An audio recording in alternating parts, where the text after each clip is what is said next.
All right, diving in today, and we're tackling a thinker who, well, let's just say he's had a pretty huge impact on how we think about a whole bunch of stuff. Freedom, society, even what it means to be human, right? Jean-Jacques Rousseau. And I know as a philosopher yourself, you've probably got Rousseau on your bookshelf, maybe even underlined a few choice quotes. Oh, absolutely. Essential reading, really. But we're not just going to do a surface skim here. No, we're going deep into the core of Rousseau's thought. We're looking for the stuff that makes even a seasoned philosopher like yourself go, huh, interesting. The kind of stuff that sparks new connections and maybe even challenges some assumptions. Exactly. I think that's what makes these deep dives so fascinating, right? We're using the Stanford Encyclopedia of Philosophy as our guide here. It's like think of it as our map, into this really dense philosophical jungle. We're going to extract the most significant bits, the real meat of his arguments, and hopefully come out the other side with some fresh perspectives. Sounds good to me. So Rousseau, right. One of the things that strikes me is his kind of unique view of philosophy itself. He wasn't exactly buddy-buddy with all the other thinkers of his time, was he? No, not really. He was deeply skeptical, sometimes even downright hostile, to a lot of the philosophical trends in his era. He saw a lot of philosophers as, almost as apologists for the powers that be, like they were using reason to justify the inequalities and the oppression of the existing social order. And what's really interesting is that this critique, it all comes back to his almost obsessive focus on human freedom. Freedom, yeah. I mean, it's one of the big ones, right? At the heart of so much philosophy. But Rousseau seemed to see threats to freedom in some unexpected places, not just, the obvious political stuff. Right. He wasn't just worried about the chains we can see, the laws, the restrictions, that kind of thing. He was equally, if not more, concerned about the chains we can't see, the psychological chains. Oh, I see where you're going with this. Exactly. He argued that as societies become more complex, as we become more interdependent, we become increasingly dependent on the opinions of others. Like our sense of self-worth gets tied up in what other people think. And that's a problem for freedom. How? Because it undermines our autonomy. We start living for the gaze of others, not for ourselves. Our desires, our values, even our sense of who we are, it all gets distorted by this need for external validation. It's like we're constantly trying to fit in to meet these external expectations that we may not even truly agree with. Precisely. It's a kind of subtle enslavement, a loss of authenticity.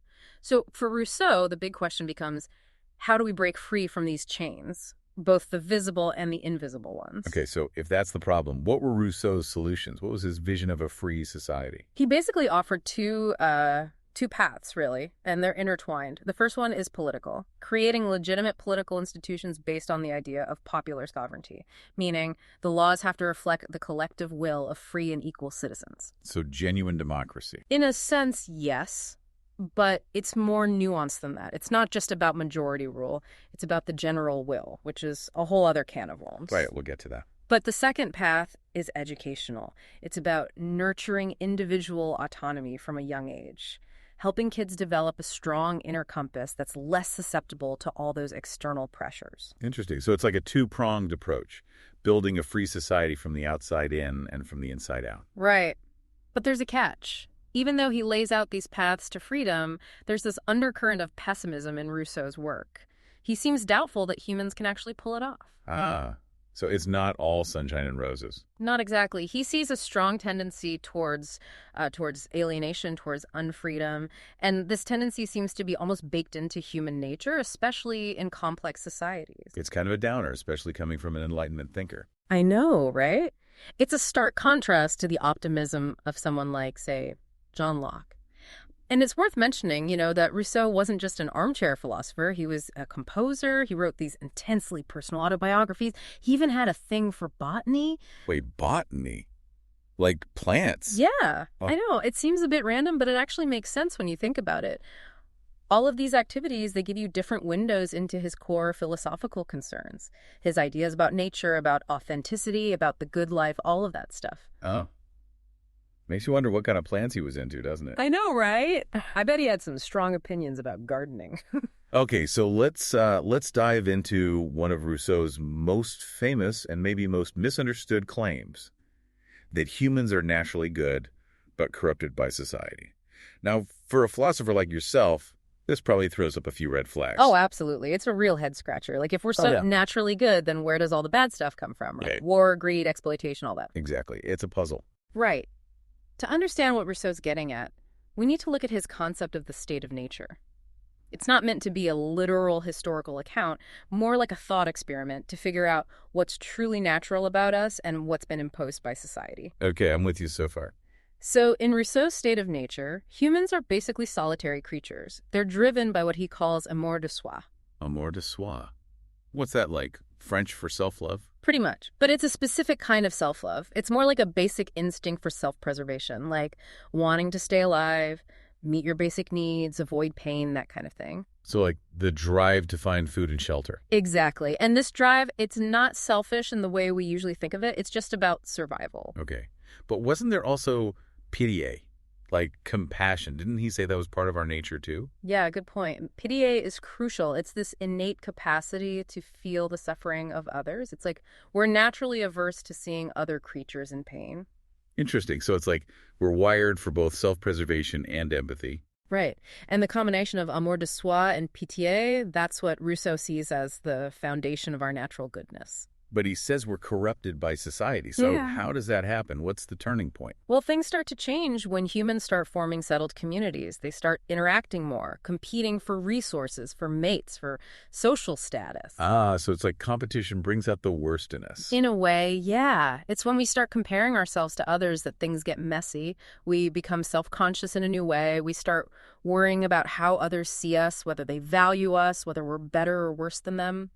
And this is where amour propre comes in. Amour propre. Okay, another French term. Hit me with it. Amour propre is basically pride, vanity, ego. It's still a form of self-love, but it's a twisted, corrupted version of it. It's all about wanting to be seen as superior, as more deserving, as having a higher social standing than others. Oh, I see. So instead of just wanting to survive, we start wanting to thrive, to stand out, to be recognized as special. Exactly. And this desire for recognition, it can be a powerful motivator. It can push us to achieve great things. But it can also become really toxic, especially when it's combined with inequality. Okay, yeah. I can see how that would make things worse. Right. When there's a lot of inequality, the competition for recognition and resources becomes even more intense. People start cutting corners, they start manipulating others, they become obsessed with status and wealth. And that's when amour propre really takes over and starts to corrupt everything. It's like a vicious cycle. Oh. Inequality fuels amour propre, and amour propre fuels more inequality. Exactly. It's like a runaway train. So this natural goodness that Rousseau talks about, it's not really about being morally good, is it? Not in the traditional sense, no. It's more about the absence of those corrupting social forces. It's about being free from the need for comparison, the desire for domination, all that stuff that poisons our relationships. So how do we get from this, this pre-moral state of nature to actual morality, to a sense of right and wrong, justice, all that? Well, for Rousseau, morality emerges when we become aware of ourselves as social beings, as members of a community with shared interests and obligations. And this awareness, it goes hand in hand with the development of reason and what he calls conscience. Conscience, like that little voice inside us telling us what's right and wrong. Exactly. But for Rousseau, it's more than just a voice. It's an innate feeling. It's this moral compass that guides us towards justice and virtue. It's rooted in our capacity for empathy, in our ability to see things from another person's perspective. But it's also shaped by reason, by our understanding of the common good. But you were saying earlier that amour propre can really mess with our moral compass, right? Oh, absolutely. In a society where everyone's obsessed with getting ahead, with being seen as better than everyone else, that conscience can get pretty muffled. Reason, instead of guiding us towards what's right, gets used to justify all sorts of selfish and destructive behavior. It's almost like our brains become these little lawyers, coming up with justifications for whatever our egos want. That's a great way to put it. And Rousseau, he was keenly aware of this human capacity for self-deception. Like, he even points out how people can feel virtuous while watching a play, crying over the fate of some fictional character. Yeah, we've all been there. But then we walk out of the theater and ignore the homeless guy on the corner. Exactly. It's like we mistake those fleeting feelings for genuine morality. Okay, so this whole critique of society, this pessimistic view of human nature, it all feeds into Rousseau's political philosophy, right? And his big idea there is the general will. Now, for a philosopher like yourself, what's the key takeaway from this concept? Well, the general will is Rousseau's attempt to solve this fundamental problem. How do you reconcile individual freedom with the authority of the state? How can we live together without sacrificing our autonomy? Yeah, that's kind of the perennial political question, isn't it? It is. And Rousseau, he rejects those older social contract theories that say we just give up our freedom to a ruler in exchange for security. He sees that as a recipe for tyranny. Okay, so he's not a fan of Hobbes. Not really, no. For Rousseau, a legitimate state has to be based on something deeper, something more than just fear or self-interest. It has to be based on what he calls the general will. So what exactly is the general will? It's like this collective wisdom of the people, right? Sort of. It's the will of the people as a whole, but not just as a sum of individual desires. It's more like the will of the community, directed towards the common good. Sounds a bit abstract. It is, definitely. And there are a lot of different interpretations of what Rousseau really meant by it. Some people see it as a kind of ideal, something that we strive for but maybe never fully achieve. Others see it as something that can emerge through democratic processes, through deliberation and voting. And Rousseau himself, where did he stand? He seemed to think that the general will could be achieved under the right conditions. If citizens are well informed, if they're free from corruption and factionalism, if they're genuinely committed to the public good. That's a lot of ifs. I know, right? It's a tall order. And Rousseau was well aware of the challenges, but he believed that under those ideal conditions, the individual wills of the citizens would converge. They would align with the common good. So it's like this perfect harmony between individual freedom and collective well-being. Exactly. But again, there's that pessimism. Rousseau was deeply skeptical of human nature. He worried about the tendency towards corruption, towards self-interest trumping the common good. So even with the best system, there's still this risk of things going wrong. Right. But that doesn't mean we shouldn't try. For Rousseau, the whole point of politics is to create the conditions where the general will can flourish. So how does that actually work? How do you translate this abstract concept of the general will into a functioning political system? Well, Rousseau talks about procedures, about the need for a well-designed constitution, for fair and impartial laws. He stresses the importance of equality, both social and economic, because he saw inequality as a breeding ground for factions and corruption. Right, because if people are too focused on just getting ahead, they're not going to be thinking about the common good. Exactly. But procedures alone aren't enough. Rousseau also talks about the need for civic virtue. Citizens need to be educated. They need to develop a sense of responsibility towards the community. And that's where his ideas about education come in, right? Right, it's all connected. For Rousseau, the goal of education isn't just to fill kids' heads with knowledge, it's to cultivate their moral character, to make them good citizens, capable of participating in this whole project of self-government. It makes me think of that quote from Pericles, the Athenian statesman. We do not say that a man who takes no interest in politics is a man who minds his own business. We say that he has no business here at all. I love that quote. It really captures the spirit of Rousseau's political philosophy. Okay, so we've got procedures, we've got civic virtue, but there's also this other element that Rousseau throws into the mix. Yeah. The legislator. Now, I got to admit, this one's always kind of puzzled me. Yeah, the legislator is a bit of a mysterious figure.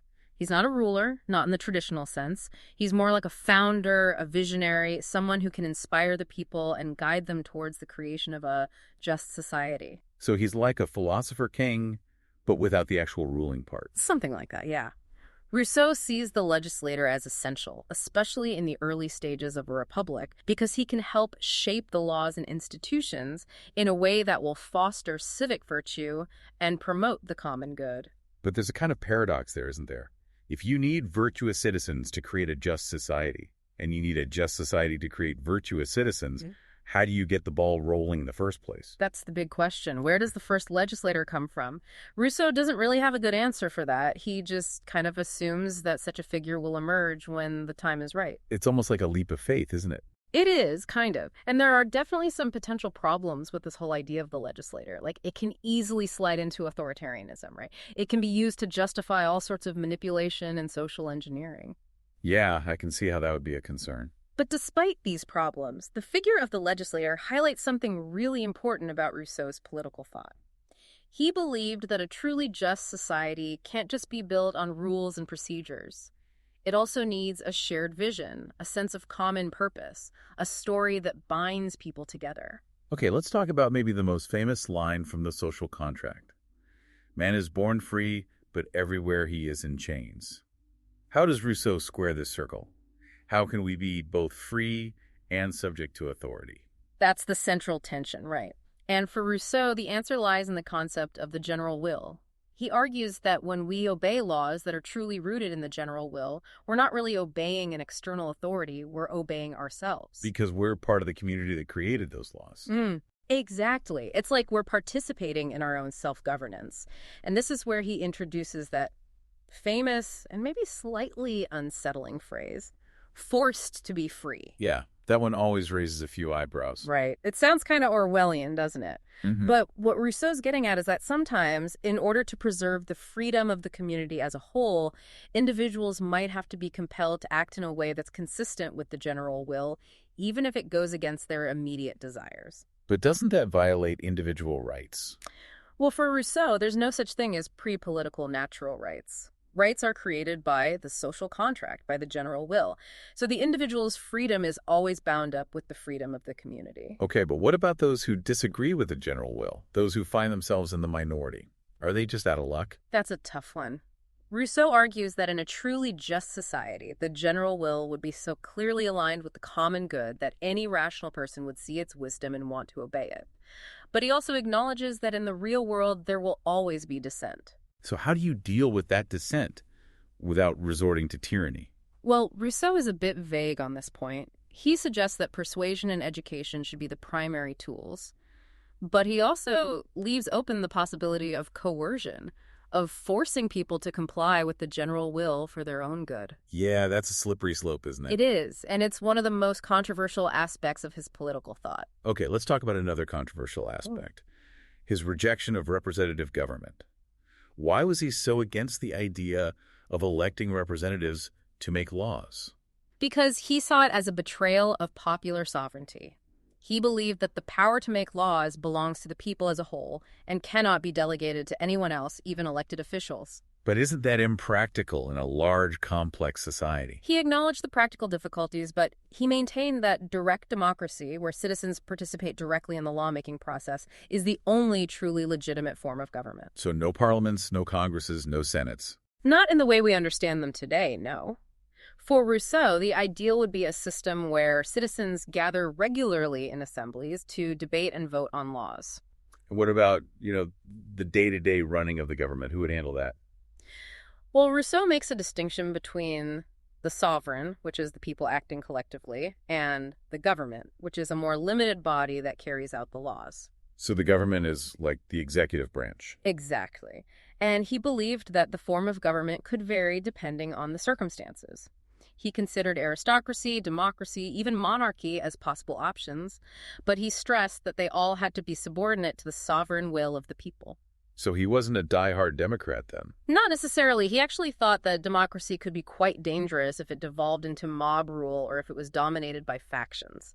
So it sounds like finding the right balance between individual freedom and collective authority, between popular sovereignty and effective government, is really the central challenge in Rousseau's political thought. Absolutely. And it's a challenge that we're still grappling with today. All right, before we wrap up, I want to touch on one more aspect of Rousseau's thought, his doctrine of civil religion.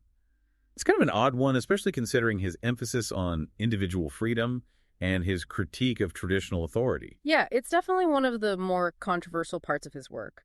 Basically, he argued that every state needs a civil religion, a set of shared beliefs and values that promote social cohesion and civic virtue. So it's like a kind of secular religion? Sort of, but it's not purely secular because it involves belief in a supreme being and an afterlife. Wait, so he's saying that everyone has to believe in God? Not exactly. He allowed for a certain degree of religious toleration as long as the different religions didn't claim to have exclusive access to truth or salvation. But he did believe that certain core beliefs were essential for a healthy society. Like belief in God and an afterlife. Right. He argued that those beliefs instilled a sense of moral responsibility and made people more likely to uphold their civic duties. But isn't that kind of a dangerous idea? What about freedom of conscience? That's the big question, right? And Rousseau's answer is, well, it's complicated.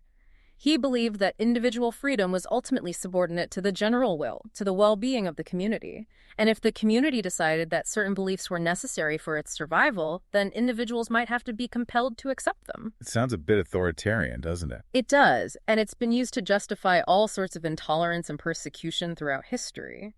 But it also reflects a deeper concern that Rousseau had, the worry that without a shared moral framework, society would descend into chaos and anarchy. It's a tough balancing act, isn't it? Freedom versus order, individual rights versus the common good. It is, and that's what makes Rousseau such a fascinating and enduring figure. He forces us to confront these fundamental questions that are still relevant today. Okay, so let's bring this deep dive to a close. We've covered a lot of ground. From his critique of philosophy to his concept of natural goodness, to his vision of a just society based on the general will, and even his more, shall we say, controversial ideas about civil religion. Right. It's a lot to take in. So for you, as a philosopher, what do you make of all this? What aspects of Rousseau's thought do you find most compelling, and what do you find most troubling? It's definitely something to ponder. And we encourage you, our listeners, to do the same. Dig into Rousseau's work, wrestle with his ideas, see what insights and challenges they offer for our own time. And maybe, just maybe, we can figure out how to be a little bit more free in this world of chains. Thanks for joining us on this deep dive. Until next time.